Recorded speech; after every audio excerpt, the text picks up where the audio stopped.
Yo, people, what's going on? Welcome to another episode, Footy Talk. Cams is back. What you saying, bro? What's good, bro? What's going on? All good, bruv. You know, man's chilling. I big up everyone inside. I see in your comments and that. And yeah, I'm not on Twitter for that reason, innit? These stupid debates always come up. We'll touch on that before we go into the main topic. Them man are saying David Silva and Eden Hazard, bro. Apparently, there's something going around on Twitter or something. I don't know why them two players are being compared because they're nothing alike. I don't get that either. Bro. I commented on it literally probably about 20 minutes ago. I didn't even comment on the debate. I just comment because obviously people mainly were siding with Hazard, innit? Yeah. Like most people saying Hazard, blah, blah, blah, blah. But the disrespect they were giving David Silva, bro, they were talking about like, oh, he weren't important in their title wins and name me iconic moments. I'm thinking that's not really a way to view a player, to say iconic moments, but like, that's how they judge players in the modern era, bro. They're highlight fans, innit? They just watch highlights. They don't watch football matches. And this is the thing, bro. Like, loads of people have, when you look at iconic moments, probably no footballer's got more highlights than someone like a Steven Gerrard, bruv. Long range screamer, last ditch tackles and all that. But bruv, that's not how you judge footballers, bro. That's not how you do it, bro. Like iconic moments, like if we say, oh, name me iconic, okay, name me iconic Alan Shearer moments. Yeah, we know he was a great goal scorer. I can't name me iconic Harry Kane moments. I can't think like that. So we can't. Because he ain't won nothing, so he ain't got no iconic moments, bruv. But okay, you know what I mean? Let's talk about even Paul Scholes. Apart from what the goalie against Barcelona, that's the only one man will say. Exactly. Ruud van Nistelrooy, what's his iconic moments? Like what, the penalty against Arsenal? Like, bro. Yeah, like when he missed it, bruv.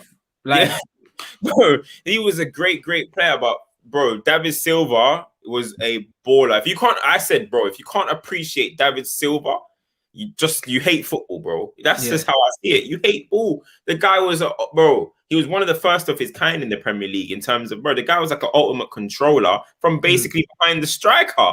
Yeah, the guy running games behind the striker in the Premier League, bro. Not even, now it's all the DMs and the CMs, and bro, Silva was running games from the left wing, from behind the striker, from the right wing, bro. In a 4-4-2 sometimes as well. Remember in the 4-4-2 they used to do Aguero and Dzeko or whatever. The guy will be running it from like left mid. Yeah, bro. Nah, bro. David Silva is a big baller. Okay, if you want to say he's not as good as Hazard in terms of his PL legacy, that's fine, because Hazard, obviously, the guys that play with the teams, let's say, the teams that City always are perceived as a stacked team. Yeah. And it shows even with the player of the years. Bro, City have never won a player of the year when they won the league. Yeah. ADB last season. And that's because City were looking down and out and he was just balling. But every time City are actually on top, they kind of their players kind of get pushed to the side on the rate. Because if you think about it, other than Yaya Toure, I even think, even with all that Aguero's done, I even think that his legacy, I'm not saying he ain't got a great legacy, but I even think that it gets kind of like, gets overlooked. Yeah, Aguero's it does though. Man City, no one cares about Man City players. It's the same with David Silva. David Silva and Sergio Aguero probably should have been at Real Madrid like 5 years ago. Yeah, but bro, nobody cares about Man City players, bro. Like they'll bang bare goals, bro. They barely get picked for their country off that. Do you know? No one cares. Mm-hmm. Know what I mean? Yeah. The club ain't got stature, bruv. If you man don't think, that the stature of your club and that kind of bias counts in football, then you're high, bro. You know the amount of footballers that have been past their best and been at at big clubs and still keep getting selected in team of the years and all these things just because of who they play for. Happens all the time. Bro, that's facts, man. Like, so I feel like people are now looking at it and like, oh, nah, all right, Silva, but okay, he ain't got iconic moments, but Aguero's got the Aguero moment. Yaya's got the 13-14 madness. By the way, Silva balled that season as well, but they'll think about Yaya's, like, obviously was moving crazy. I feel like because Silva's not going to be the goal scorer and all that, as we go along in life, as time goes on, we're going to make out like Silva was just an accessory of that team. For me, living through that, I always thought David Silva was the main man, like not main, but the key player, the key opponent. We know Yaya was amazing, Aguero was amazing, Company was amazing, but I feel like everything ran through David Silva. Yeah, I mean, you saw the loss of David Silva last season, bro. You saw it. Now, come back. Even the season that Kevin De Bruyne was injured and they still won the league, bruv. David Silva, bro. Like the way man are disrespecting David Silva is wild to me, innit? And they're two completely different. One's a playmaker. Do you know what I mean? And one's just a maestro. Like he could be a match winner on his head. I mean, he is a match winner, bro. He is your highlight footballer. He's your flair player. He's your team on his back player. Silva is the ultimate team player. The ultimate team player. Whereas Hazard can win the game on his own, bro. You can't compare them two players. Yeah. And some people are talking about, you know, he could he's respected in England, but in other countries he's not or whatever. And like in his when he played for Spain. But I'm thinking, first of all, name all of your faves. Lampard, Gerrard, they weren't getting into Spain's golden era, bro. Sorry, lad. None of them are getting in, bro. David Silva managed to still play a key role, or you can't. When you talk Spain, obviously the Iniesta, the Xavis and stuff, but he managed to play a very important part off the wings sometimes for Spain. Still scored in the Euro 2012 final as well. If anyone checks Silva's Spain record, bro, the guy bangs goals for Spain. He's got a very good international goal scoring record. So I don't see why people are going on as if like it's a diss not to have been starting for that team. And bro, let's get it right. Yeah, in Spain they don't rate the Premier League like that. You know the ones. More times if you don't play for Madrid or Barca, they might even watching your games. That's why they hate De Gea, bro. They hate him. There, bro. They don't give a shit about De Gea. Not at all. They don't give a shit about him. If he's Atletico's goalkeeper, he'll be playing every week. Without a doubt. You know what I mean? And them Spanish man don't hide it, bro. They don't rate it. You know what I mean? So the fact that Silva's still playing in that team, yeah, because Juan Mata couldn't get nowhere near that team. Nowhere near it, blood. Zola, fan favorite over at Arsenal. Mata, Chelsea fans still hold him in a door. That man couldn't see daylight for Spain, bro. They couldn't, bro. But David Silva and Fabregas did, bro. So let's not. I feel like man are just getting disrespectful. Still, look, David Silva is the highest all-time goal scoring midfielder for Spain. There we go. Like, I don't know. I feel like I get that he hasn't got maybe a Champions League legacy. Neither has Hazard though. But obviously Hazard's the guy. Like when you think about it, I'll probably have Hazard on the left wing in my Premier League 11, probably. You know what I mean? Potentially. So, and David Silva probably wouldn't make my team. He might make the bench. But so I get it. But you can't be slandering him, man, to big up Hazard, bro. Have some respect, man. Have some respect. Yeah, it's foolishness, bro, and it's true. They always have to slander one, to big up another. They're two elite footballers, bro. That's just all it is. Like, one, there shouldn't be a comparison, and two, if there's going to be a comparison, keep it in context. When you start saying, so and so wasn't missed, how can you not miss David Silva, bro? That doesn't even make sense, bro.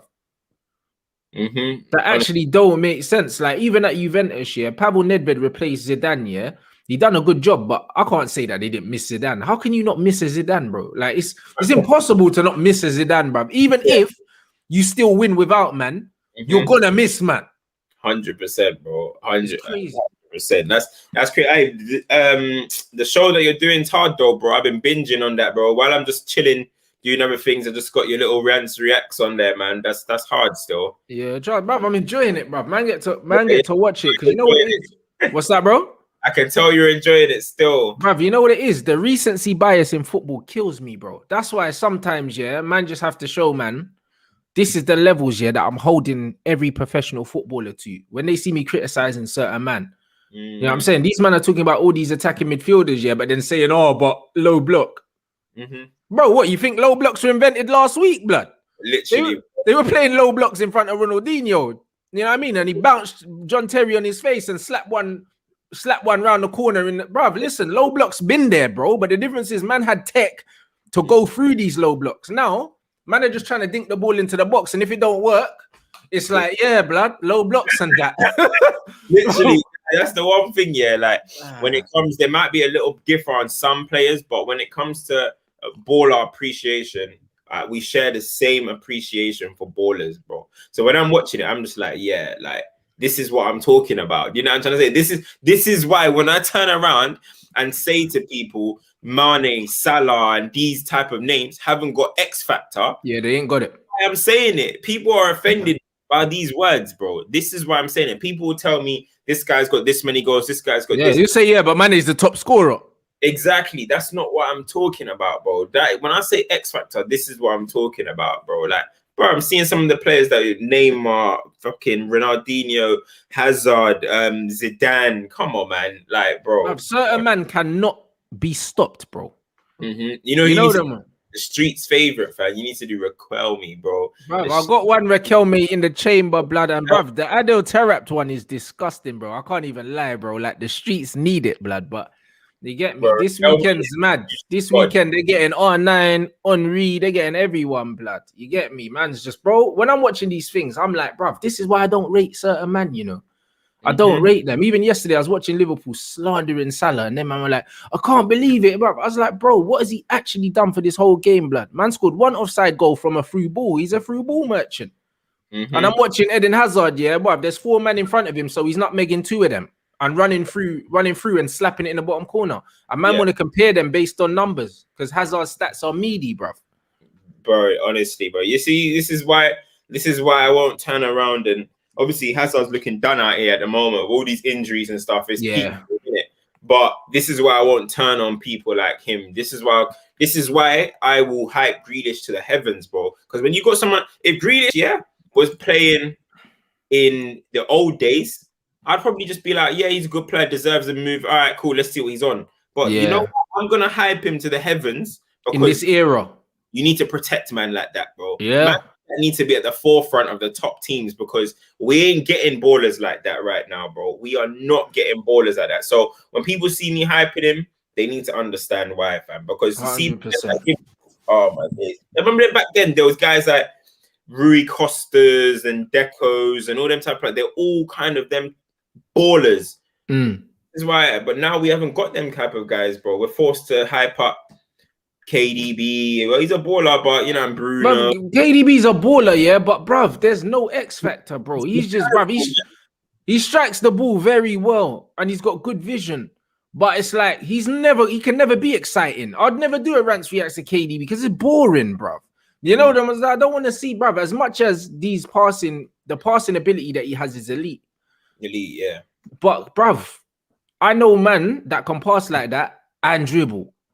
You know what? And do other things, blood. So I just can't be asked to do like the just that, bro. Like it don't excite me no more. When I see Jack play, and the reason why I've always been a massive Grealish fan, it just reminds me of like when man used to watch David Ginola, bro, and he just used to just glide past man, bro. Like glide, bro. Like Jack glides, bro. Rui Costa, fam. He reminds me of Rui when he gets cold. Moved, Rui Costa, bro. Like, fam, bro. Like the thing about KDB, yeah, is that you know when he was at Wolfsburg, and also his first few seasons at City, he was quite exciting, bro. I think when Pep came, dropped in centre mid, and obviously Pep football does take a lot of it's instruction football at the end of the day, innit? It takes a lot of individualism out of you, yeah, bro. But KDB under Pellegrini, I think first season Pep when he was playing number 10, not centre mid, number 10, and was floating around in that, he was balling. Then times I was like, yeah, do you know what?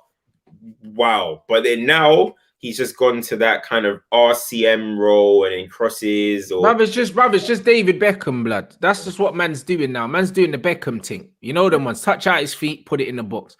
And it's nice, but yeah, like it don't excite me, innit? I'm not getting off my seat. Like I wouldn't take my kids to watch that. I'd be like, oh guys, come watch this. Fuck this, man. It's dead, innit? And there's not too many players right now, yeah, that you're gonna show your kids. There's not. Nah. There's not. No, I mean, there's not, bro. And that's how I rate ballers. Like, am I gonna show my youths this? No. Like, football's about emotion, innit? How do I feel when I watch this player play? I'd be like, yeah, he's all right. Well, certain man, I just want to pull my hair out because they're so bad, bro. But they put up numbers, bro. Man watched Werner come from Germany banging goals, dead baller. You know what I'm saying? Salah slapping goals. To me, he's a dead baller. Because in the era, the Premier League era, yeah, where man grew up watching, yeah, bro, he ain't better than none of them, man, bro. None of them. Well, Do you know them, man? His record. His record's wavy, but even the type of goals he scores ain't even that impressive. He scores the odd banger once every 20 games, blood. But man got to see Robin in this league. I got to see Giggs in this league. Do you know what I'm saying? All these other left-footed ballers, bro. Do you know what I'm saying? And bruv, the Bread's technical level is so low, bruv.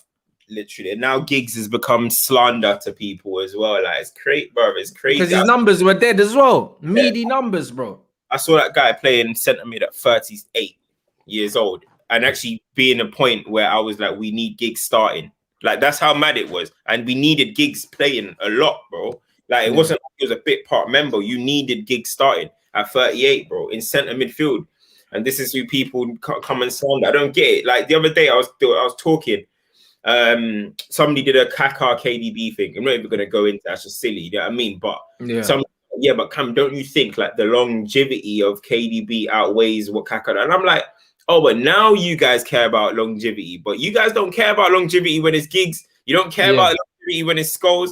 You only care about longevity when it matters. So if we're going to talk peak for peak or whatever, them 5 years of Kaká where he was unplayable and just, you know what I mean? That is, for me, it outweighs the good. I think KDB's been good throughout his career. Like, obviously, had top moments, but I feel like the 5 years of Kaká being a 9 out of 10, for me, outweighs a KDB's 8 years of a 7 out of 10, in my opinion. That's how I see it, bro. That's it always does, bro. As far as I'm concerned, yeah, how you judge a footballer, yeah, is how good they were at their peak. I don't give a damn how long man were doing it for, because footballers aren't at their peak, yeah, for 10 years, blood. They're not. Even when Rooney was mashing work, he wasn't prime Rooney for 10 years. He was prime Rooney for about 3 or 4, blood. Even though he was still putting up numbers, he weren't the Rooney that was picking up the ball on the halfway line and dusting through 6 man and putting them into the crowd and that, bruv. Like, he only done that for like 3-4 seasons, bruv. And those weren't his best goal scoring seasons. So when you're comparing players, like even with Messi and Ronaldo, their numbers are crazy, but you can see a clear change in their game over the 12-year span. Less so with Messi, more so with Cristiano. Even though the numbers are mad, when you watch them, you can see their game changing, bro. So that's not prime Ronaldo. Even though Ronaldo's banging goals, prime Ronaldo was banging goals, getting assists, taking people on, entertaining, everything, bro. We never got that prime Ronaldo for 10 years, bro. Maybe we got him for 5 like that. You know them, man. So when man are talking about primes, bro, take man in their prime. When they were winning whatever they were winning, doing what they're doing, and that's how you judge a man. I judge Ronaldinho on the 3 years that he won the Ballon d'Or, the World Cup, the Champions League, everything. He won everything there was to win in football in 3 years, and you expected him to be motivated for 12. People think that it's crazy because people, like, you would think, oh, as people say, they'll say, oh, Ronaldinho was only on top for 2 years or whatever. But they don't know how filthy he was at the World Cup. They don't know how filthy he was in his debut season for Barcelona, bro. Like, no one talks about Ronaldinho's debut season, bro. He got that club off its feet, fam. You know what I mean? He made them believe that, oh, we're going to have a golden era, bro. You know what I mean? But people only talk about the Chelsea moment, which is that season, and then obviously the season where they won the Champions League, and then all of a sudden people think that's it. Like, but he did it at multiple World Cups, bro. Remember when he lobbed Seaman and man were like, oh, I don't know if he meant it. They never knew who he was. That's why they didn't think he meant it. you know, like that. If you knew who that guy was, there's no chance he didn't mean it, bro. He looked at the goalie, blood. He looked up at the goalkeeper, lobbed him. Everyone was like, oh, that was a cross. Bruv, it's Ronaldinho, brother. You're right. But that's the first World Cup that a lot of man was introduced to him. Yeah. That's all it was. You know, like that. And then after moving to guys, bro, killing it, bro. Multiple World Cups, bro. Multiple. It's an elite player, bro. That's what I'm saying. And that's the problem with this bias, bro. Like, it's actually annoying, bro. Like, when I watch football right now and how these men are commentating on the game, you judge players at the peak of their powers. That's it. Who cares how long you done it for, bro? Because that's also depends on what team you played in. Because some players get carried by their teams, bro. If a team's going to build around you, like Juve's been built around Ronaldo recently, so we don't have to track back. You don't have to run. You can just hover around the box and score goals, blood. Like a lot of players aren't afforded that privilege in football, bruv. How many players say, you know what? Look at Manchester United, bro. As soon as you start teeing up, Fergie's selling you. He's not giving you 10 years. As soon as you're not doing what I bought you for, you're gone. Literally.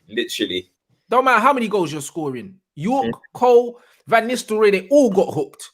Yep. You know what I'm saying? Don't matter how many goals you're scoring. You think Cole and York wouldn't have still given us 25 goals? They would have, but he's like, nah. You're not doing what you used to do. Bye. He wanted to get rid of Rooney as well before he left. Yeah, Roy Keane as well, bro. And they weren't washed. Yeah. Ruud Van Nistelrooy won a golden boot at Real Madrid when we sold him. Bro, literally. He won 2, bro. He won 2, I think. There you go. Oh, bro. Literally, bro. And this is what it is. So sometimes at football clubs, man are not allowing you to do this. Like Messi and Ronaldo are special. Ryan Giggs, Steven Gerrard, how many one club men do you even know in football, blood? Do you know what I'm saying? Like off top of my head, Totti, Giggs, Scholes. That's it. And then Messi, John Terry. Sevilla. Gerrard even went to LA Galaxy and that. You see what I mean? And Gerrard went to LA Galaxy, bro. Bruv, it's hard, bro. Do you know what I'm saying? So when you're comparing man in football, use context, fam. That's what I mean. You have to use context. Big up you, man, in the comments. Make sure you smash the like button. Do you know what I'm saying? Haaland, bro. Xavi went to Dubai. Del Piero. Xavi went to Dubai. I think Del Piero went to Qatar or something like that. Them man all go Qatar and get bread, blood. Rivaldo wasn't a one club man. Raul got moved to Schalke. Yeah, Rivaldo. Rivaldo played in Asia, bro. Rivaldo played for 10 teams. Yeah, I think he even played in Japan or something like that. Bro, he played from AC Milan when they were washed up and that, bro. Rivaldo's been everywhere. He was not one club man, because I know he was in Asia somewhere at one point on a mad thing, bro. He's played for at least 15 clubs, blood. So when man said one club, I don't know. You might as well call a nail car one club man. Man, it's mad, bro. He played everywhere, blood. He played in Greece, you name it. So now he's not one club man, but it's very hard to find one club men. Haaland, bruv, like, I don't know why United keep thinking we're going to get this youth, blood. And you know what's funny about these United fans? Get rid of Pogba. He's a virus and never work with Mino Raiola again. We should get Haaland. Guess who his agent is? Yeah, literally Mino, innit? Dancing with the devil, bro. Bro, better the devil you know, innit? The dumb thing with Manchester United is because we've got owners that want to be control freaks. If they were smart, they would have kept Mino and stayed in his good books and listened to the man, because nothing that Mino said, is incorrect about the football club. He said we got a bunch of numpties running the football club. They don't know what they're doing. There's no success on the pitch. There's no cohesive unit between recruitment and results and all these other... Bruv, nothing he said was wrong, bro. Do you know what I mean? And instead of vilifying this guy and that, you man could have said, you know what, we're going to build a relationship with him similar to what Wolves have with Mendes, and we're going to get the best players because he manages the best players in the world. He's the best agent in the game. Yeah, he's got the best. But instead, you man doing this little flipping devil's business, and now man are saying, "I'll get rid of Pogba." Now all of a sudden, everyone loves Pogba again, and now it's Mino Raiola's flavor of the month. We're not getting Haaland, bro. Roy Keane literally ended his dad's career, bruv. Like, he could have came to us before. He didn't come. So why is he gonna come now? Roy, we're paying for Roy's sins finally, bro. Come on. Have he ended his dad's career, blood? His dad came out only the other week saying Roy Keane shouldn't even have a job in football no more. How man's commentating and that, bro. He was born in Leeds, blood. There's so many reasons why we're not getting him. Yeah. Grew up a City fan. Bruv, so many reasons. Man grew up a City fan, born in Yorkshire, but he's going to sign for Man United. Fam, you know what, With bro, so see, if Sky Sports were real, if they were real, they would talk to Roy Keane about that Haaland moment and be like, brother, what's going on there? But they're not real, fam. They're not real. I know if you gave me 30 minutes for Roy Keane, I'm asking him about Haaland, bro. I don't care. You bro. have to. I don't care, bro. I don't care. I'm asking about Haaland, asking about his son as well. I want to hear it, fam. That is what you call good television, bro. Yeah. But these men will never do it. But listen, with Haaland, it's encouraging, let's say, right, to hear that the club are going for him. Yeah, I'm trying to say, or are going to attempt, I guess. But it's a situation where I feel like it might become another situation where we're gonna maybe overwage,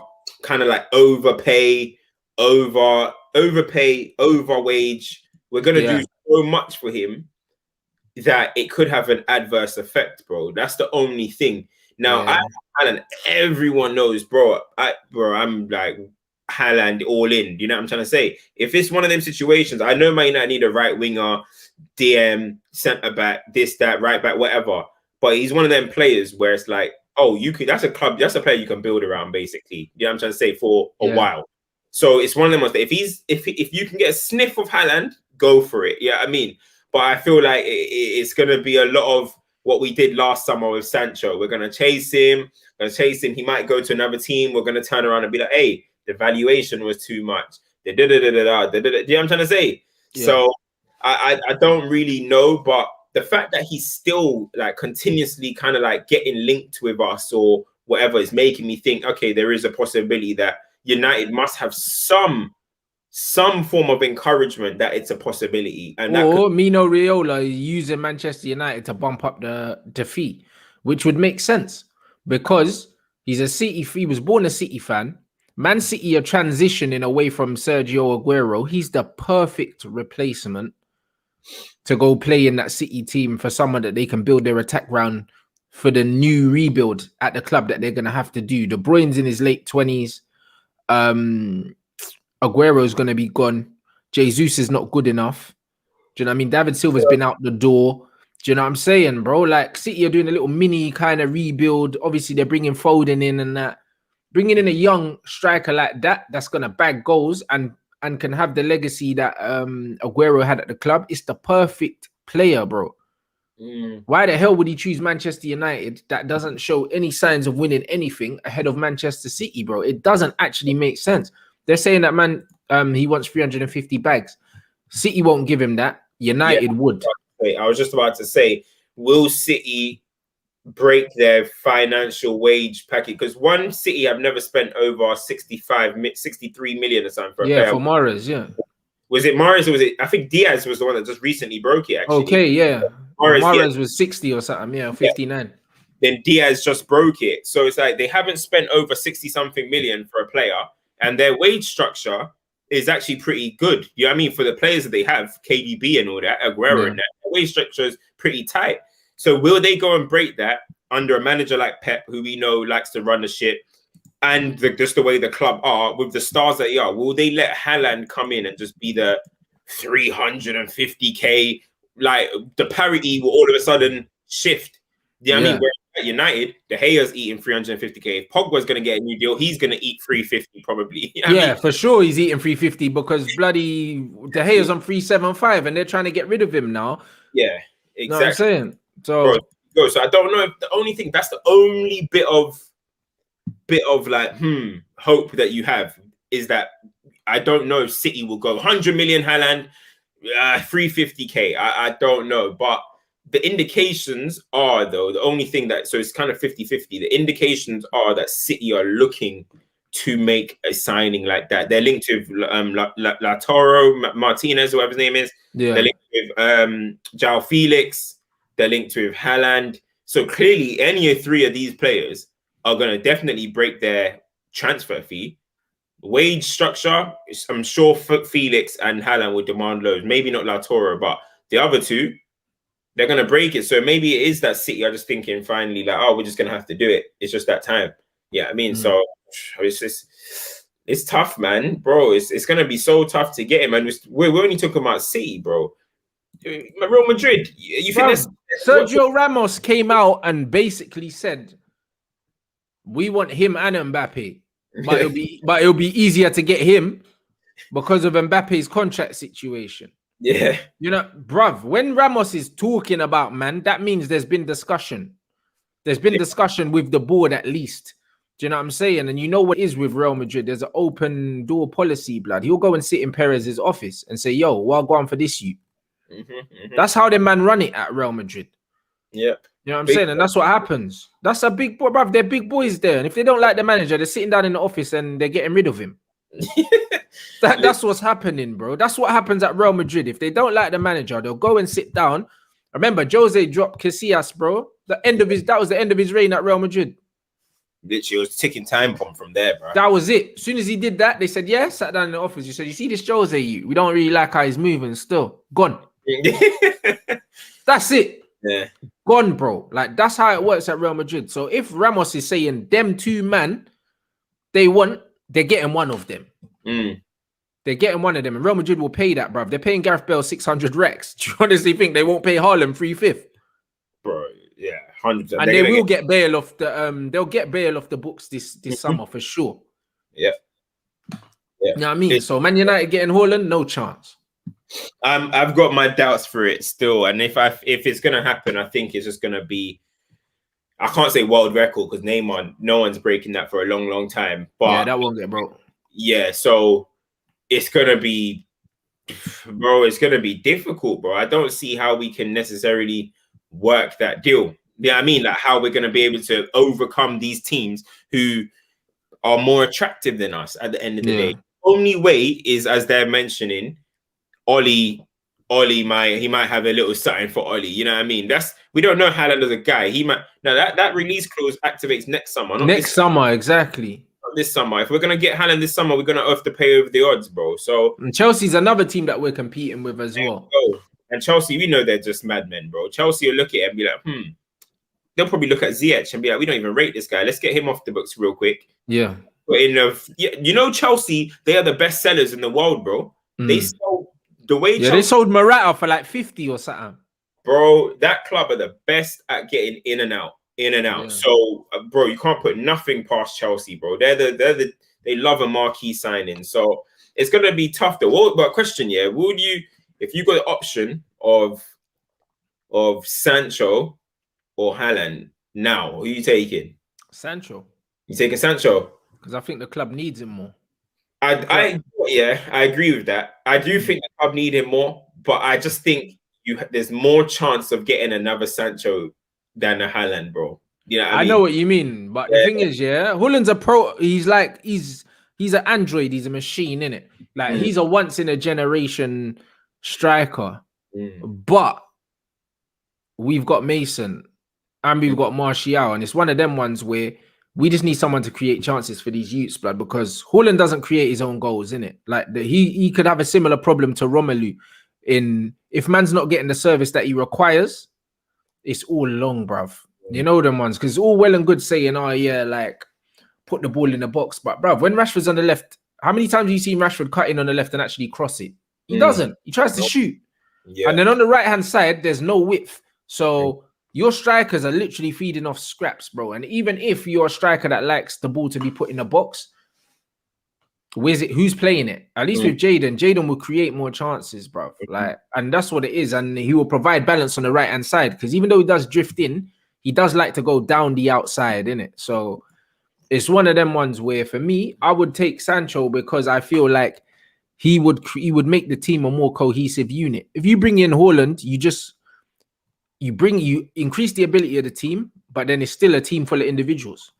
That's just all it is. And I think that's what Ollie's going for, a team full of individuals, bro. Because all this talk about all these players, but he's saying he don't have enough time on the training ground to implement pressing. And all about, what was that chat about? I heard that. I'm thinking, yo, this ain't the NBA, bro. What do you mean you ain't got time to practice, fam? I don't get what he was saying there.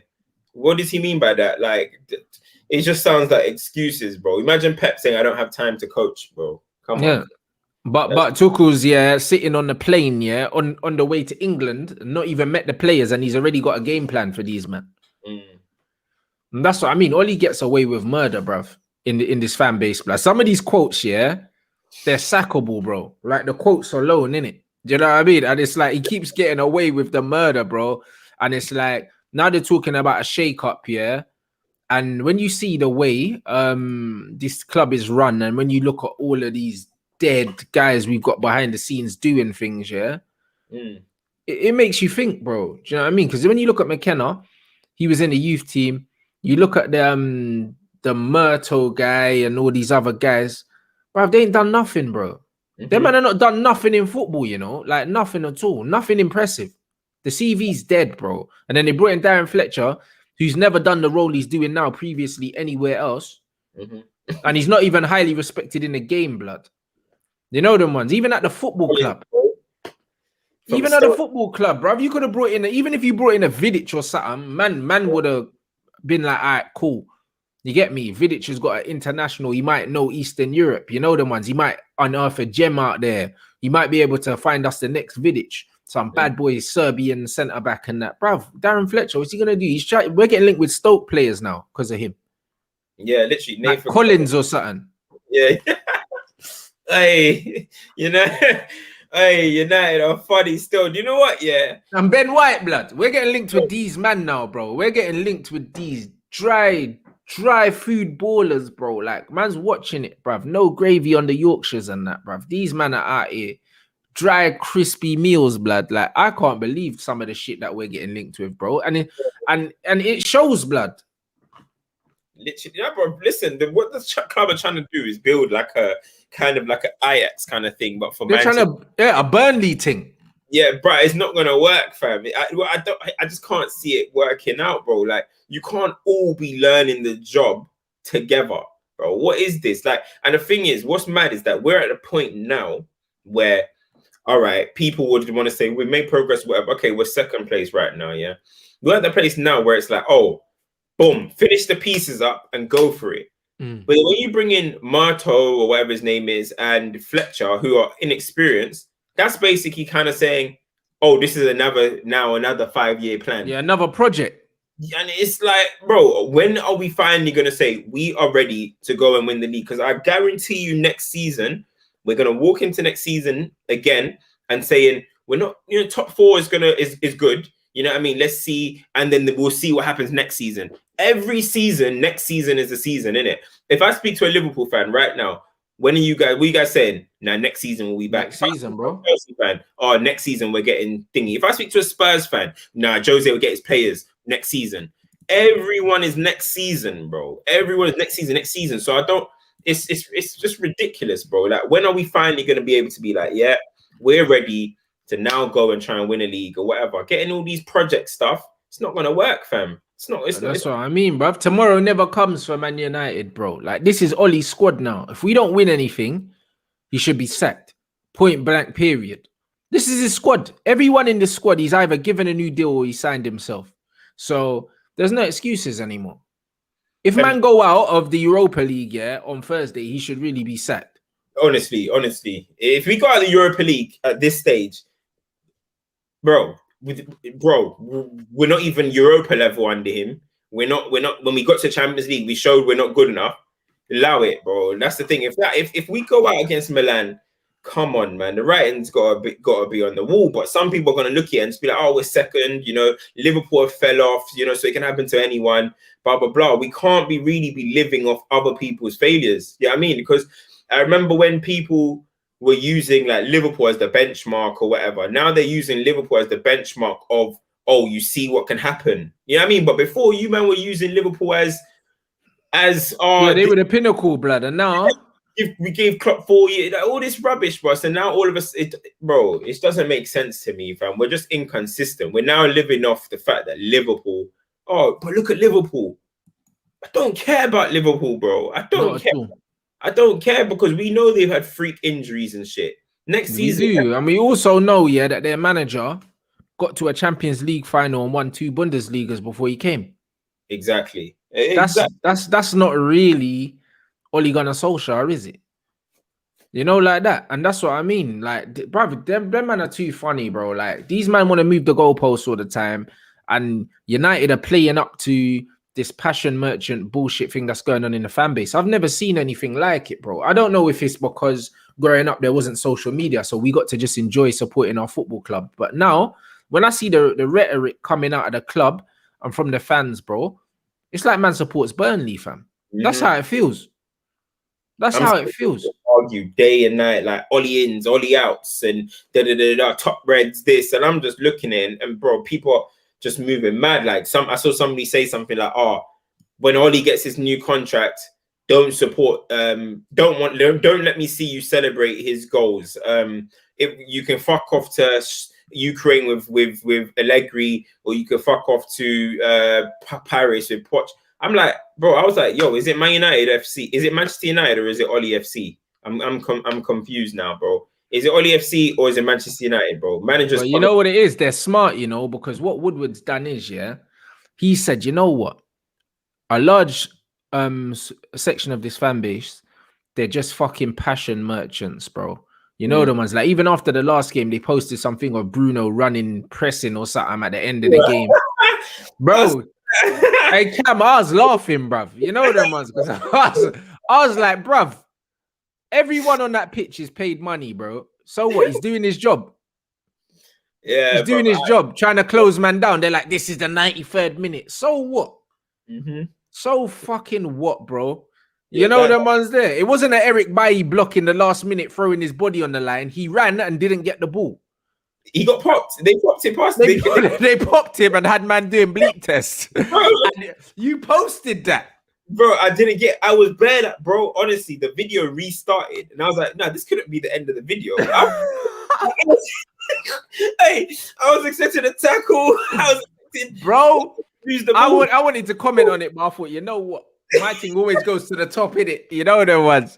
And I thought, I can't be dealing with these dickheads, bruv, in my mentions after I was just gonna write LOL, blood. Like, them man were like, this is the 93rd minute. United have tapped into the fan base. They've seen online the kind of fans that they've got. And they said, you know what? We're gonna give them Ollie, give them Fletcher, talk about DNA a lot. Do you know what I mean? And all these other things, bruv. And then Harry Maguire prop and all these things. Ooh, they love Bruno online. We're gonna do some Bruno prop because this is gonna get retweets. Do you think that these men don't know about engagement? They're manipulating the engagement.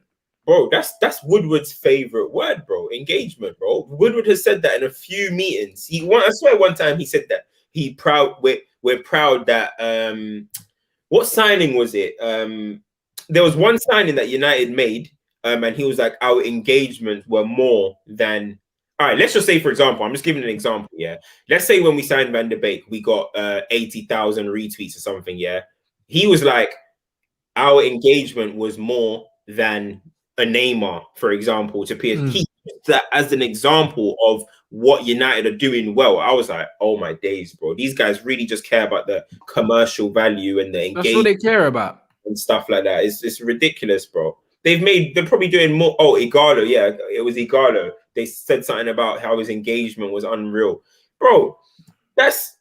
Bro, we've made more progress in our TikTok team than we have in our flipping football team, bro. Yeah, we have though. But that's all they really care about. They care about the share prices, innit?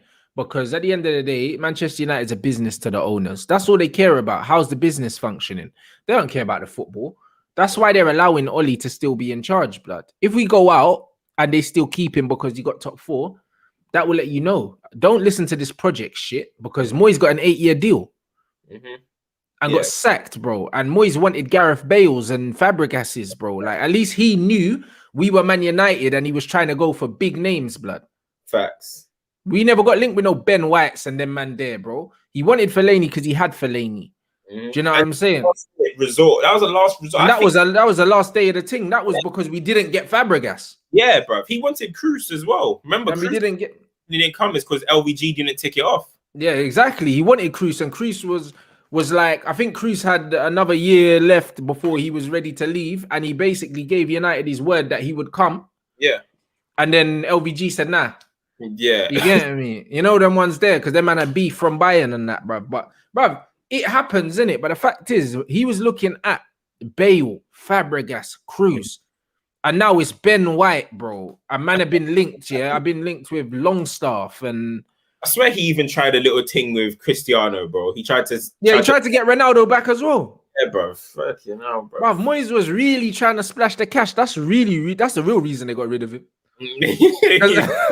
Because man wanted to spend 90 M's on players' blood. That's why they got rid of him, innit? Because he said, you know what, if I'm at Man United, I want to spend Man United money, innit? He knew what that's the club. He knew that, oh, look, this is, if I'm at Man United, this is the level that Man United should be achieving. And obviously, he would want to make a statement as well. But we couldn't even pull in Leighton Baines for him, bro. Yeah, literally gave him Fellaini on deadline day and then forced Mata to play him out of position and stuff like that. Bro, it's mad what United are doing and getting away with, bro. You know what I mean? But people will look at the kind of money that we've spent and be like, but Man United spent money. Have they spent money? But they've spent money with no plan. Yeah. It doesn't matter about how much they've spent. They spent money with no plan. We bought Angel Di Maria and sold him next summer for 20 million. We took a 20 million loss on Di Maria. Sorry, we sold him for 40 million. Bought 40 million, took a 20 million loss. A 20 million loss, bro. Like this, the planning of this club is crazy. And now you're hearing what's happening with Van der Beek now. Like now apparently he wants to leave and stuff. And then people are saying like, you know, he should strap in kind of thing, like, and work for his place, which I understand. But it's gone past this is gone past work for your place. This is now he's getting neglected, bro. This is borderline disrespect at this point. It's neglect. He's getting neglected. It's not he's getting minutes and he's getting minutes and stuff. As I said, I don't know if I said it on this stream, on this on your channel, but he's played less minutes than Van Dijk this season. Yeah. Van Dijk's played 5 full matches. Yeah. And he's played less minutes than Van Dijk. Come on.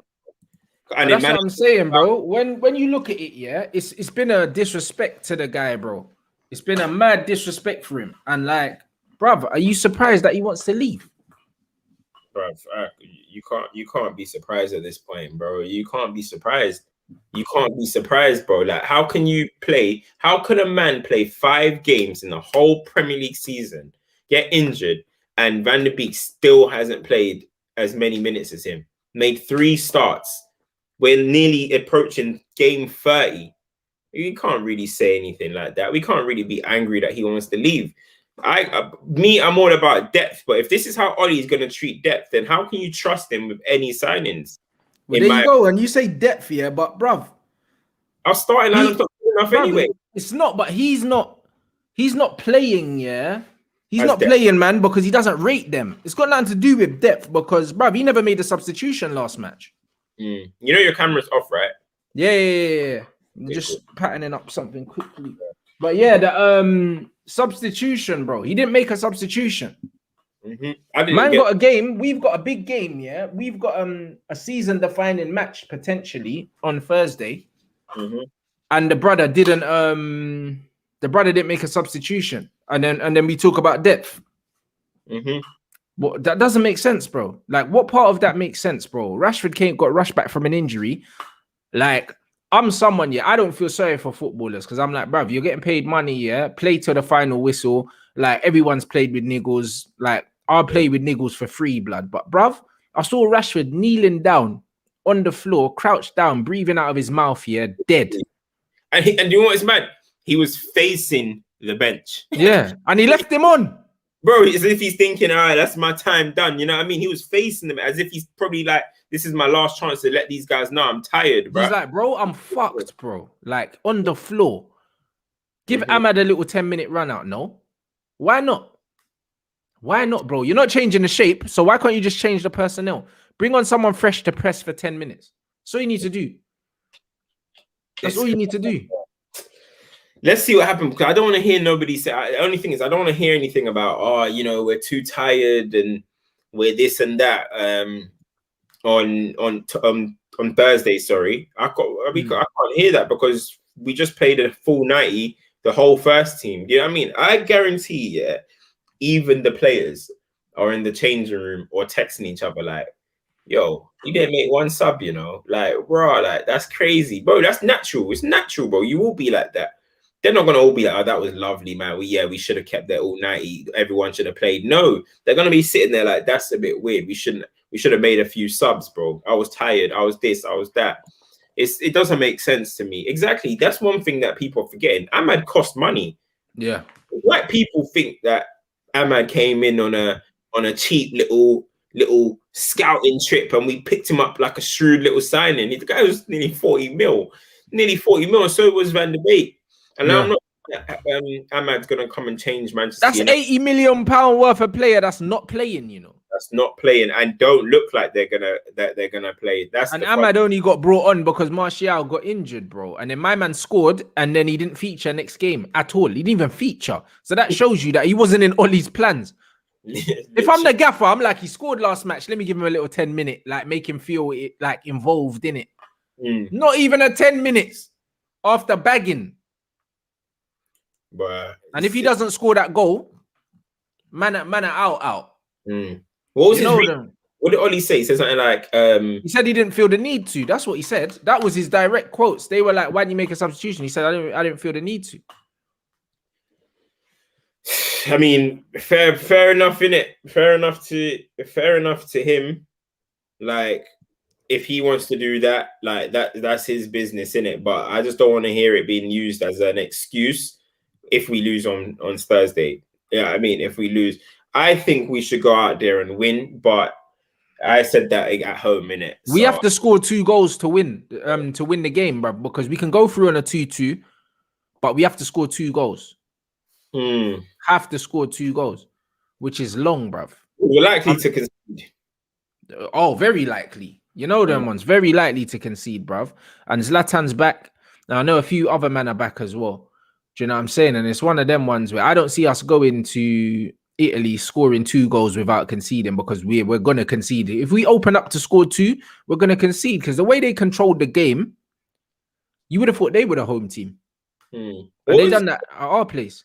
What's the score right now? 1-1.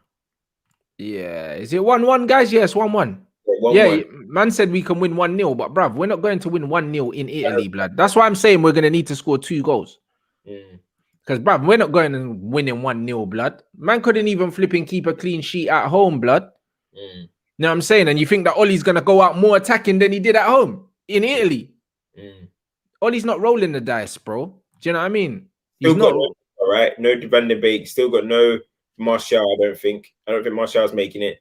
Cavani don't look like he's making it. So really, we're going there basically hoping for a Greenwood or Rashford masterclass, bro. Pretty much. That's what we're hoping. And everyone's been screaming, saying that Rashford's injured. So basically, Mason Greenwood and Bruno masterclasses is what we need. That's what I'm trying to say, bro. And they've got players to come back. So I don't expect us to go there, yeah, and keep a clean sheet, which is what I'm saying. We need 2 goals, innit? If I'm the manager, I'm telling my players anyway, you need 2 goals.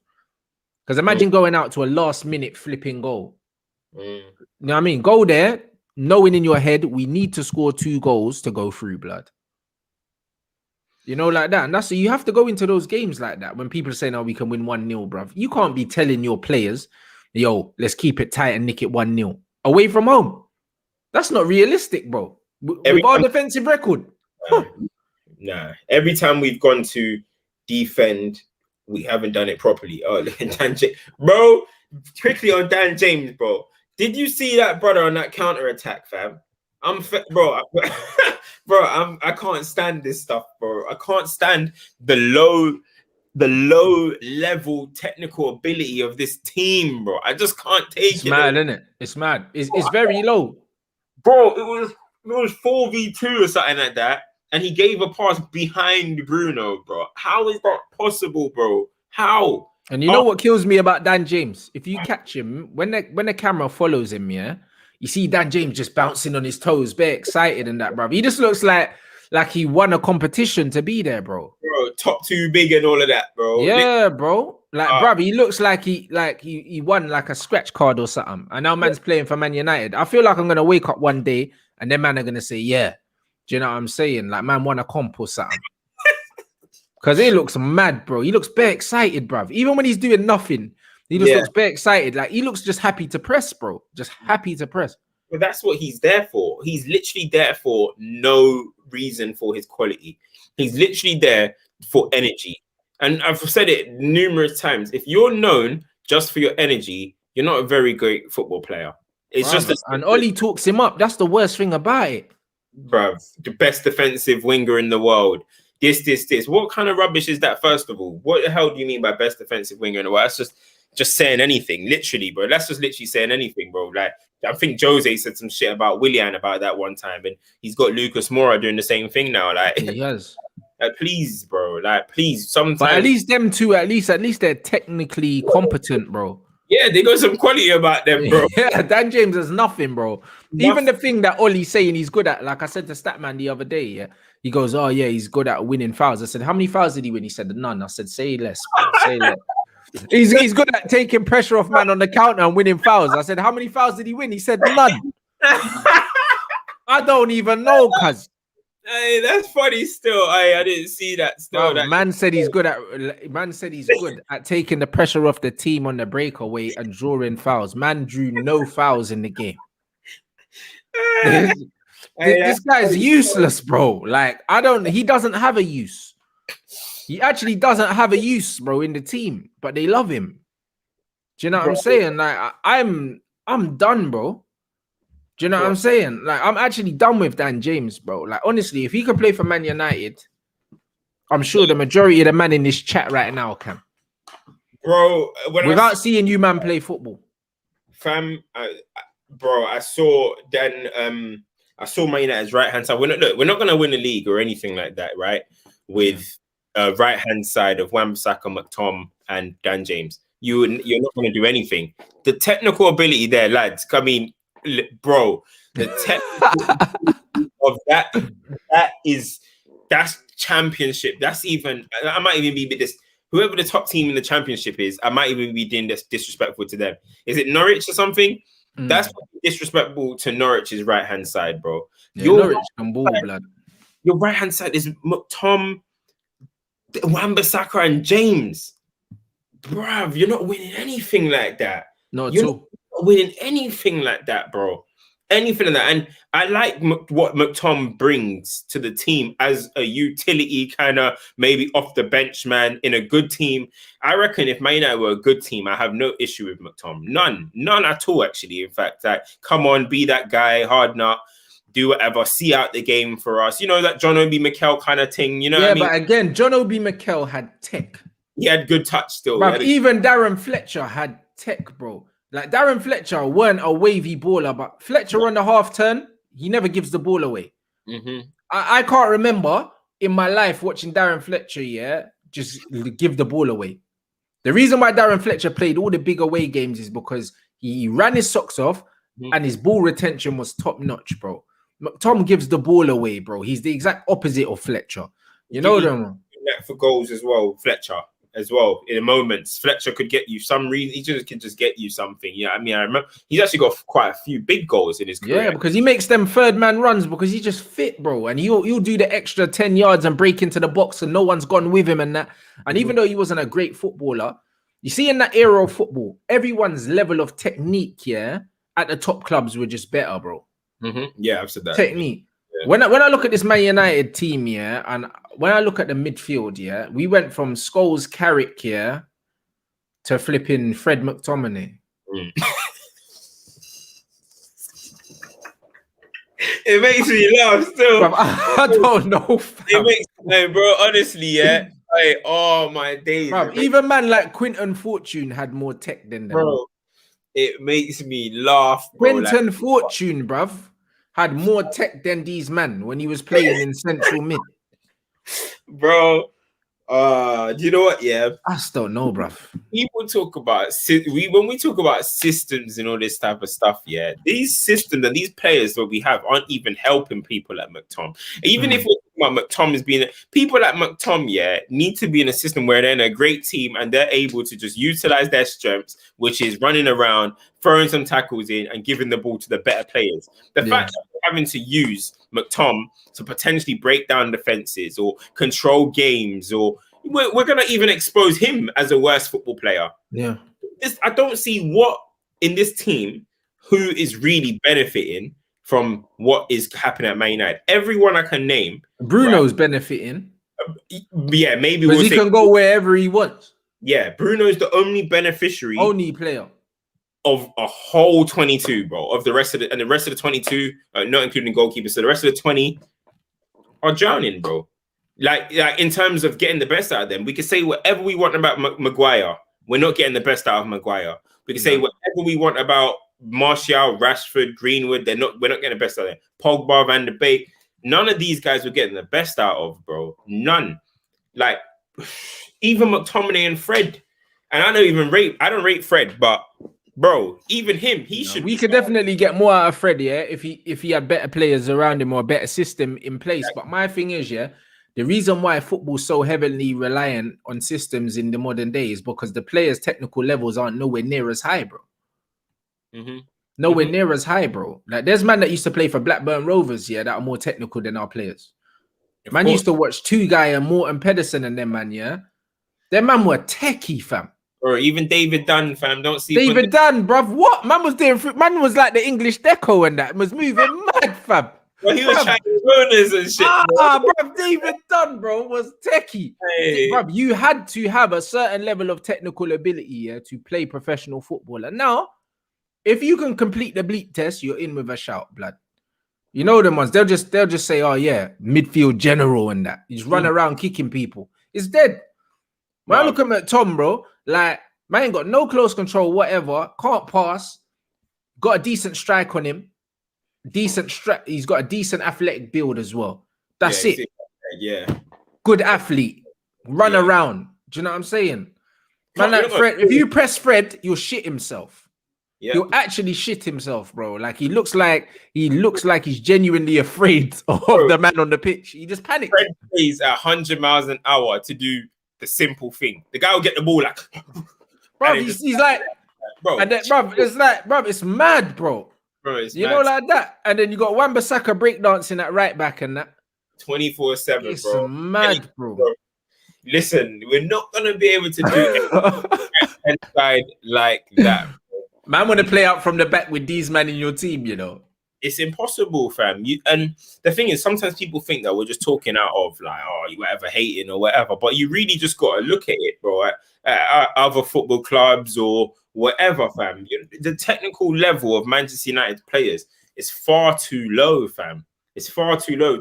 Even if we won a trophy, like we nicked an FA Cup or something, it won't be a period of dominance or anything that's gonna proceed from there, bro. You know what I mean? I feel like everyone is just waiting, yeah, for that one trophy, maybe a Europa, maybe an FA Cup, by the way, which we've won already and sacked managers for. But I feel like in this spell of Oli, because I feel like this Oli reign has been more, you know, it's been the longest, obviously, and it's been more kind of, I think it's the most Oli in, Oli out thing kind of debates that's happened in the fan base, right? I feel like there's a lot of people that are just waiting, yeah, for Oli to win one trophy, and it's like, I told you so. Yeah, that's what they're waiting for, but it won't be this season. So that's what them man are waiting for. But the thing is, when Van Gaal won a trophy, he got sacked the same night. Same night, bro. And Van Gaal never had what Ollie's had. Ollie's had, not only has Ollie had the most complete squad post Ferguson, but bruv, he spent the most money. He spent more than Jose, and he's given out the most new contracts as well. Bro. It's mad. Van Gaal was playing, bruv, I think he gave like 14 debuts in his time at Manchester United. 14, bro. Van Gaal was dishing it out for he was dishing it out for McNair and Tyler Blackett and still won a trophy with these men. Man there, bro. Fosu Mensah, I think, as well. And these men were starting J-Lings every week and that, and winning stuff, bro. You know them ones. How you winning stuff? Starting man that these men are trying to get rid of and that. And then Ollie's got all these men and can't win nothing. Bro, anything less than a trophy, yeah, is sackable, bro. Furthermore, if man goes out the Europa League, he should get sacked on the spot. It shouldn't even be debatable, blood. Imagine going out of the Champions League and Europa League in the same season. That's before the knockout stages as well. Bro. Group stages, Champions League out. Inter Milan did that last season and they became the butt of everyone's jokes. What are they doing this season? They're about to win the league, bro. Yeah, I mean, they're about to win the league. What the hell are we doing, bro? We're about to start saying, oh, second is great. Yeah, I mean, and even then, we might not even get second, bro. Leicester's getting their players back. They're looking good again.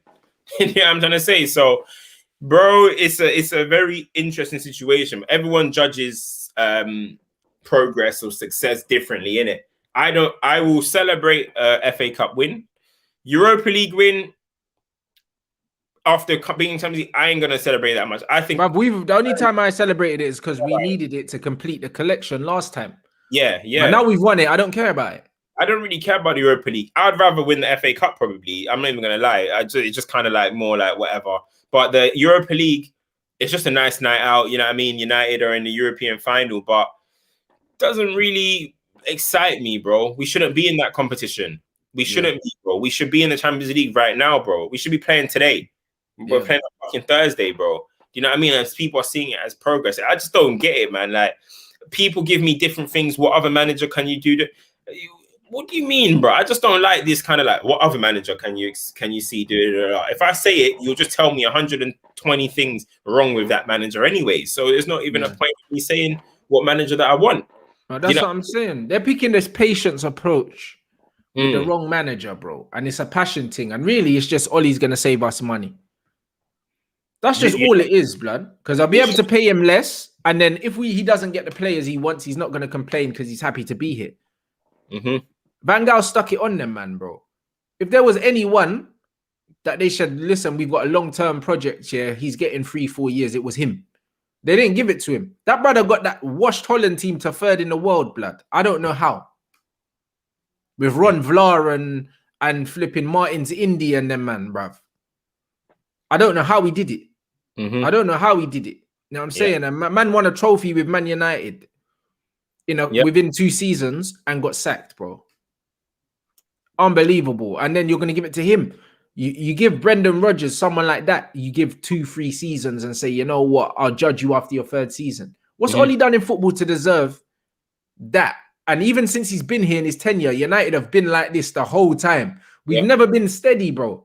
We've always been up, down, up, down, up, down, bro. He's never had a sustained period, where there hasn't been doubt on man's position. Never. Yeah, literally every couple weeks, it's oh, this is the game for Ollie's. This is the game that Ollie might go. And we win it. And then we win the match and then rinse, repeat. Oh, this is the game that Ollie might go. But it happens all the time. That's why I always laugh when people talk about you got to give him the same time as Klopp. First and foremost, right? Klopp's thing is more unique than most anyway. That he was allowed to be given that much time. First of all, he was progressing every season. You could see it in Liverpool's football. He got to a few cup finals. And he inherited a mid-table Liverpool team. Yep, mid-table team. And he had a background. He has a CV. He has credit in the bank. We talk about this person. Why don't Conte didn't need that? You know what I mean? Pep didn't need 4 seasons. Conte didn't need 4 seasons. Zidane didn't need 4. Okay, I know they're different kind of level of squads, but they didn't need 4-5 seasons that we're basically saying. Now, okay, the excuse of 4 seasons is going to run out next year anyway, because next season will be his 4th, right? Yeah, it'll be his 4th season, and his contract will be due to expire at the end of it. All right, so I won the title then. If that's what everyone's saying, it took 4 years, then let's win the league next season. And then when we don't win the league, they're going to now tell me, oh no, but we're 1 step away now. We just need to get a CDM or something, and then we're going to win it next year. That's what's going to happen, bro. That's exactly what's going to happen. Klopp, every single season there was progression, bro. Champions League final, they lost out to the GOATs, one of the GOATs of the Real Madrid. And they lost the Europa League final before that. Yeah, to Sevilla, but they had and like Daniel Sturridge and all their men there and that. Like team wasn't lit. Sevilla were a better team at the time, and we know what Sevilla's love for this Europa League is. Whatever, they won it. Lost to, but it's the football that they were playing. Then each signing as well was working. Yeah, it was improving them. Do you know what I mean? It was like, okay, we just need this piece, and you could see it. The football here is the worst football I've seen United play. Even under Jose, we weren't this bad. Bro, I put it out like whoever says that the football is better than Jose's, right, is very, in my opinion, just being biased. If Jose ball was dead, Ollie's ball is dead. You know what I mean? Only thing about Ollie's is that he's given probably a little bit more like, hey, you man can go do whatever you want to do. So yeah, Rashford might go and turn around and run down the line and bang one in or whatever. That's it. Jose was a bit more like, no, you don't do this, you don't do that. Whatever. The only difference is Ollie has allowed our players to say, go and do whatever. That is the difference. It's Jose's football with freedom of mind, let me say. Yeah, that's it. Nothing, just freedom of mind to go and do whatever. You're not going to get shouted at if you go and pull a long shot from 25. That's all it is. You know, Luke Shaw can run. You know what I mean? He's not going to have Jose saying, I'm controlling your mind. That's all it is, bro. It's just Jose's football without an iron fist. That's it. But there you go. And you think bringing in someone like Haaland, yeah, is going to make the football any better to watch? You know what I'm saying? It don't make no sense, bro. And this is the problem with a lot of these fans, yeah. It's kind of like all the things that they say they want, yeah, Glazers out and all of that.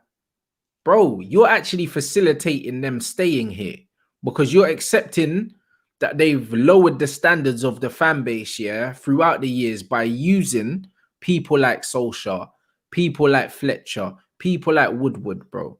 Because all these are just mouthpieces for the owners. That's all they are. Whatever they're telling you is what the owners are telling them that's important. That's it, bro. Do you know what I'm saying? All these protests, we are meant to do a protest and then we sign Bruno Fernandes and then they cancel the walkout. They've seen how easy it is to just manipulate the fan base, bro. And that's just how it is. And the lower the levels keep going. And unfortunately, it's kind of like we're in a weird situation where the older fans, yeah, that saw Manchester United before Sir Alex Ferguson, them man are just been indoctrinated with the whole DNA thing. And then the young youths that are coming in here don't know United's glory days. So they're kind of like, oh, whatever. I'll just listen to my dad. You know them ones. And then you get the man them in our generation that's in between that all we know is success, bro. So it's like man are outnumbered, innit? So it's only us left to uphold the standards, bro. Because I feel like the standards have slipped amongst a lot of the younger guys, bro. And it's mad, bro. Like I just don't get it. I just don't understand it, bro. And they're being manipulated by social media. Maybe that's why. Maybe United are just using social media to indoctrinate the under 18s and manipulate them and think that this is okay. Bro, it pretty much is, man. As you said, the old generation, they're hanging on. I don't know what they're. The old generation should be the ones that are really like, yo, this was what Man United They should be hammering it home. But they seem to just care about back your manager, innit? Back your manager is all they know. But I didn't see them backing Jose or LVG. They didn't. Yeah, I mean, but all right, fair enough. All of a sudden, it's back your manager FC. So you got that section. And as you said, the young gens, they don't know any better, bro. Do you know what I'm trying to say? A lot of the young gens, they, as you said, they grow up on social media. So other social media channels and all that type of stuff where people be talking. There's going to be a lot of people, for example, that are influenced by what you're saying. You know what I'm trying to say? So they're going to be like, no, this is the standard of United. But then there's going to be other channels that are like, no, back your manager. So they're going to be falling into that as well. So there's a lot of different things that... Now, when you look at it, do you know what I mean? They're the two biggest channels. We say? The two biggest channels, though. They're the two biggest United channels, bruv. You have to look at numbers, innit? And that's what you look at. If you look at what the majority of the youths are watching, yeah? If they're on TikTok, if they're seeing these little passion posts on Instagram by United, if they're seeing the biggest fan channels do, bruv, that's going to be the opinion that they're being indoctrinated with, bro. That's all they know, blood. How many of these guys, yeah, are going to go back in the archives and watch old United games? And they're not going to, bruv. Why would they? You know, the ones there, like recency bias is a real thing in football, bruv. Like, I feel like a lot of people don't see, even the people that do, they see what United were with like Ronaldo and all of that, but they haven't even really done their like history on how Fergie built this club or how the decisions that Fergie had to make and the pressure that he had to put on the board. Bro, I was watching something. If anyone wants to, yeah, there's some channel. I think I can't remember what the channel is called, but it's United Path to Glory or something like that, right? It's from 1986 when Fergie came to the treble season, yeah. Bro, the amount of times Fergie had to put pressure on the board, fam. The guy was like, bro, we had no one, fam. Man was he tried to get Shearer, couldn't get Shearer. Had to bring in Dion Dublin. Dion Dublin got injured, bro, for the whole season, bro.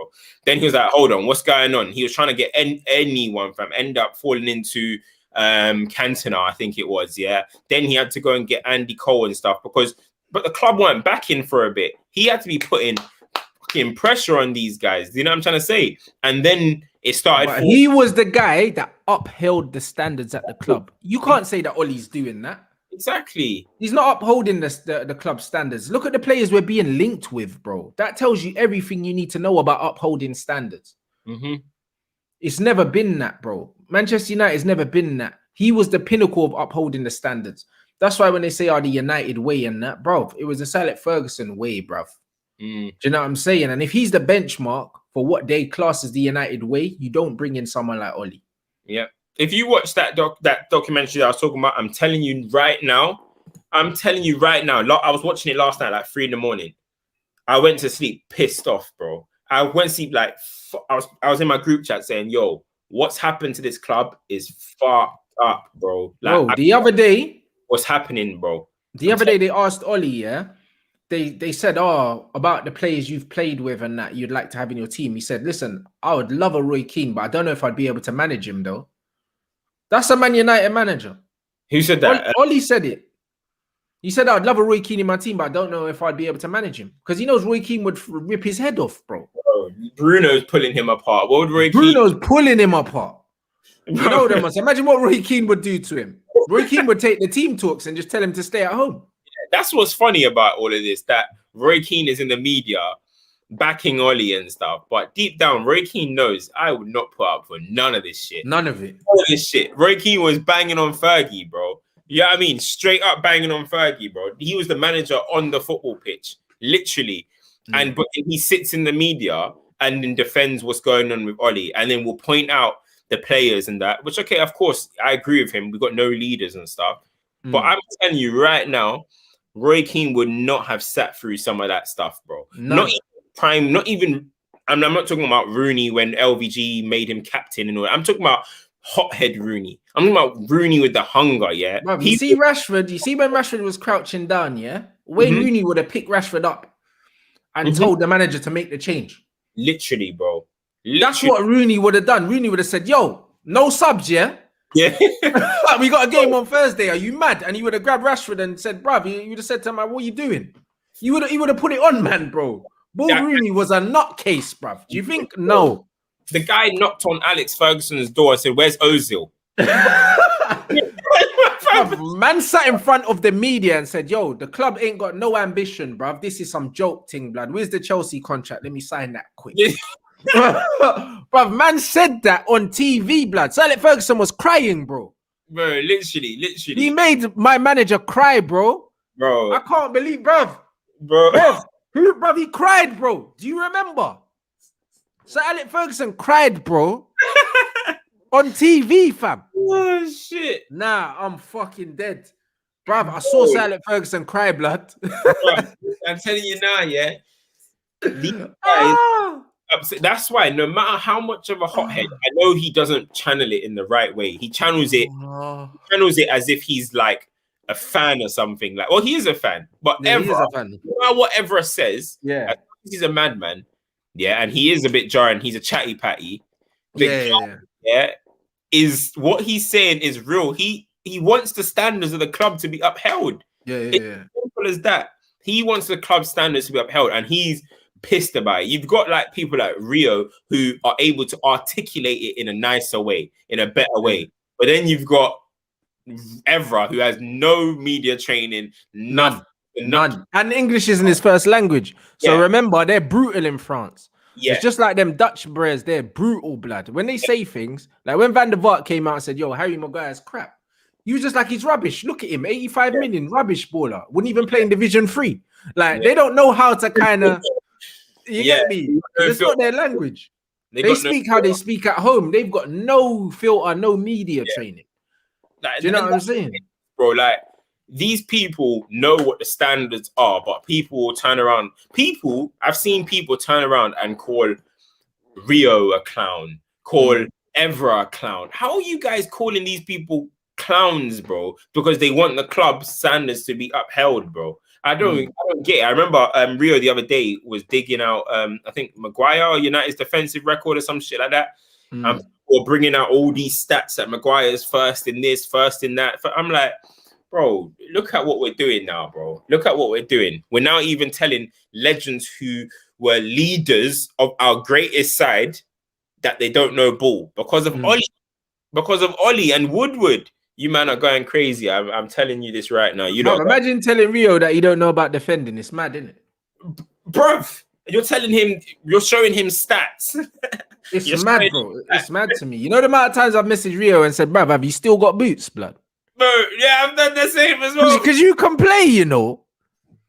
You can play, bruv. You can play. Rio right now, fam. I said, bruv, have you got boots, blood? Because real talk, I don't care, bruv. He keeps himself in decent shape. He could step into this Man United defense and improve it, even at his age right now, blood. Even without playing, just because his football brain and his positioning different compared to these men, bro. It's some joke thing, bro. And man can throw up stats all they want. Maguire plays twice the amount of minutes as any other player in the whole of Europe. He's gonna have wavy stats just on your lure of averages. Yeah, because that's what the stats are. It's an average. So the more minutes you play, the better it's gonna be, blood. I saw like, oh, he's now got the most clean sheets in the Prem since his signing and that. I'm like, all right, but we still conceding how many goals we still. All these stats don't matter, bro. It doesn't really matter, especially with defending. Okay, if you love stats, which is fine, if that's just the way you are, right? You love stats. All right, cool. Attacking stats, I hear it right now. Yeah, I hear it more. Defensive stats, that is really down to the eye test, bro. I'm sorry. Like, defensive stats is serious. You can't go to bed, wake up, and you can go to bed, wake up and see Bruno or Rashford or whoever has 2 goals and an assist. And you can say, oh, that was a good game, even without watching it. He's got 2 goals and an assist. You can't go to bed, wake up, look at the sofa score and see Maguire. We never had stats. We used to have to wait for match of the day, bruv, to see what happened in games. We never saw at the end of the game pass accuracy, pass completed. We actually had to wait to watch football to make a judgment on it. Yep. If we didn't see it live. If it was a 3 o'clock game we couldn't see live, we never saw goals on Twitter. We never saw stats, bro. We couldn't make our mind up about the game without watching it. Now you can. Yep. You know what I mean? So now you get all these men that think they know football. They don't know football, blood. They just know how to read what's put in front of them, bro. Anyone can do that. And bro, anyone can do it. I'm gonna tell these people, yeah, because they need to see it, bro. I'm telling you right now, bro. They need to see it. Hold on. The documentary is from somebody called Ballon English. Ballon. It's United, the Path to Glory. I promise everyone when they watch that, they're gonna be sick of what's happened to this club, bro. Everyone, United, the Path to Glory. You're gonna be sick. You're gonna be sick. I'm telling this now. No matter if you're Ollie you man, watch it. There's over 1,500 people in here. Make sure you watch that. Super chat, bro. Sir Alex Ferguson was in a press conference and they asked him and they said, "What do you make of Rooney's comments, bro?" Man looked like he was breaking down, blood. He looked like his grandson had stabbed him in the back, bro. That's how he looked, bro. It was a press conference, bro. It was a fucking press conference, bro.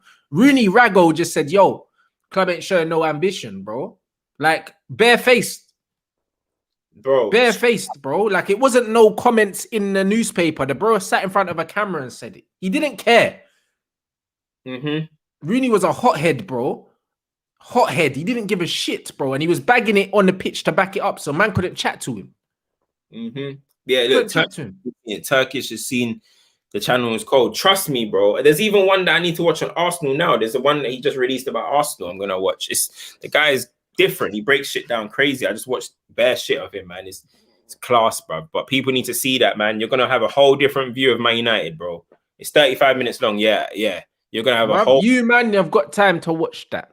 You know them ones. Make sure you watch that because it's one of them things, yeah, where you need to know. You need to know what this club's really about because Ollie and these man will have you thinking it's something else, innit? It wasn't that, bro. What happened at Manchester United, yeah, was because the manager upheld certain standards that are not being upheld now, bro. Facts. It's simple. Man could talk about tactics and all these other things till the cows come home, yeah, but tactics come under standards. Why does Ollie think it's all right to come out and say he's not got enough time to drill pressing and stuff like that? What kind of standards are those? If you're the biggest club in the world, as a manager, you make time in it about there's no time. Could you imagine Sir Alex Ferguson coming out and saying, "Oh well, like Oh, we conceded that last minute equalizer because I ain't had enough time to work on closing down in training. So, bro. Next time, guys. Next time.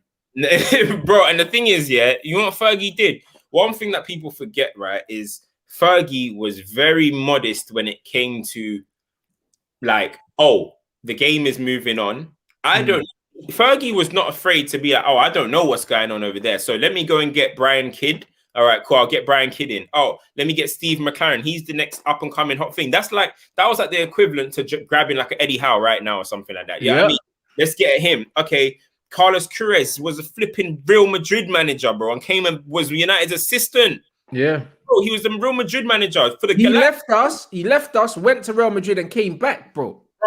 He was at the Galacticos, bro. And I think he got a run to 2 World Cups or something like that. Exactly. He came, he was our assistant. Who else? We've had René Mullenstein and that. Mullenstein, bad boy coach. So no matter what, people can think what they want about Oli or whatever, but Oli has also put himself in a position to not succeed, bro. Oli is not going to be a good enough coach. He's not a Pep Guardiola, bro. Even Arteta must back himself because he's come through, he's done his like whatever, he's great. But Oli is not got that about him, bro. So why is McKenna? Why is Carrick? Why is Mike Phelan your assistants, bro? Support yourself. You know why? Because he's arrogant, bro. That is why, bro. Because Fergie, as much as he achieved, he was humble enough to know that, yo, this isn't my bag. You know them ones. It's not my bag to know what the new thing is and the international market and all that. That's not my thing. So I'm going to get the Portuguese guy to do that. You know them one. That's not my thing. Being on the training ground, running around with a bib in the hand, it's not my thing, bro. I'm 60. Did that in the 80s, bro. He did that in the early 90s, and then he left it. He was smart, bro. He was always ahead of the game, bro. And that's how it's got to be. I guarantee you, if Ferguson was the manager of United right now, bro, we would have some international. We would have some little German genius, blood. You know what I'm trying to say? Man doing mad football. Probably be our assistant, bro. You know? Like Ferguson, more times he probably wouldn't even turn up to training and be like, you know what, I'm gonna chill with the wife today. You man, hold that in it. Like, put me on loudspeaker. Are you mad? He don't need to be there because he had the whole club patterned in a way that he didn't even have to be there, bro. He can just pick the team on Saturday. That's how he had it patterned. Oli ain't got it patterned like that. No, what Fergie had, right, after a while, later into his career, right, was fear factor and absolute great man management, and he knew how to get you up. We can't sleep on his tactical things, that when to play Park or Fletcher or this. So he had tactics, he had great man management, and he had fear factor. The coaching and all of that was left to the coaches, fam. Yeah, because he knew he can't evolve with the game like that. He's having to build teams. That's his evolving. He's having to know this is the right player to buy. He's done that side of things. You know, he's held up his side of the game. Now, coaches, you do your side. You know what I'm trying to say? And it was a perfect marriage. But here we're saying, oh, the final say lands with Oli for the signings. Oh, Oli takes sessions, and then Oli does it. Bro, I beg you, just allow it, man. Honestly, just allow it. He's not putting himself in a position to succeed, in my opinion, as well. As much as he's come out saying that he's not a coach. He also came out saying that he's not in the changing room. So he's leaving Carrick and McKenna, in charge of this club. Bro, that is just wild, bro. McKenna's not even making Greenwood look good. So I don't get it. Weren't that your boy? Next thing you know, we're going to call up Nicky Butt. I guarantee you Nicky Butt's next up to be part of our coaching team, bro, in our first team. He's already the bridge between the youth team and the first team. That's his job. Yeah, bro. No, and that's why he was on the bench the other day. You know what I'm saying, bruv, hey, listen, the club is a shambles, innit? And all these people talking about, Sir Alex Ferguson got time and all these other things. Sir Alex Ferguson was a genius because the one thing he knew was he couldn't be good at everything. And the things he wasn't good at, he brought someone in that was good at. Oli hasn't done that. And he's had the opportunity to surround himself with intelligence and competence, and he decided to surround himself with brethrens instead. So that's his business, innit? That's his business. Ultimately, Like the sword, when he does, because he will fall on his own sword, bro. It'll be because of the decisions he made. Same with Moyes. Moyes sacked the United backroom staff when he came in, which he probably shouldn't have done. And ultimately, that was his downfall, blood. Yep. You know what I'm saying? They told him as well. They told him, don't do it. Don't do it. You sure? And he did it, and boom. He did it anyway because he was too confident. You know what I'm saying? And that's the thing. He was desperate to make a change. He was so desperate to succeed and say, you know what? Like, I'm coming in. I'm going to do it. Nah.